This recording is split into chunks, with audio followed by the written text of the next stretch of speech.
Ne yapıyorsun hocam? Video çekiyorum YouTube için. YouTube için.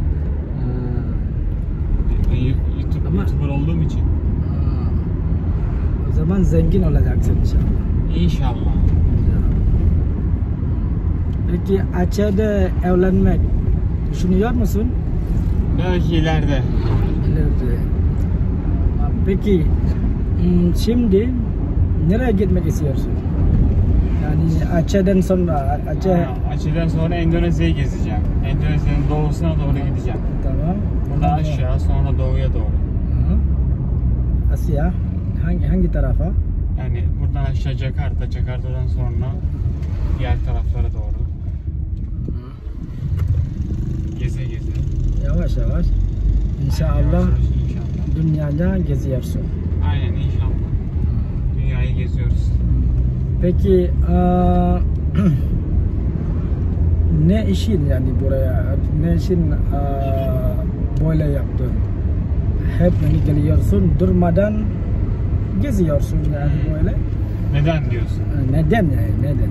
Doğru, güzel bir soru. Neden böyle geziyorum? Açıkçası hani dünyayı gidip yerinde görmek istediğim için. Sonuçta şöyle düşünelim. Ben İstanbul'da yaşıyorum ama dünyanın öbür ucunda bazı hayatlar yaşanıyor. İnsanlar var. Gidip tanımak ve farklılığımızı öğrenmek için geziyorum. Aceh'e geldim mesela. Aceh'de ben ne öğrendim? Aceh çok zengin bir yer değil. Çok zengin insanlar değil. Ama gönlü çok zengin ve çok mutlu insanlar. Çok misafirperver. Elhamdülillah. Aynen.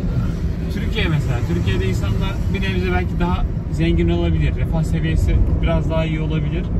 Daha gelişmiş bir yer olabilir. Ama yani Acehlilerin %10'u kadar mutlu değiller. Acehliler çok mutlu. Çok neşeli insanlar. Mesela bunu öğreniyorsun. Peki ne zamandan beri Aceh hakkında yani biliyorsun?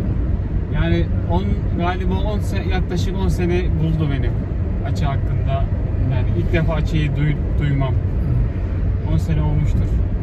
Belki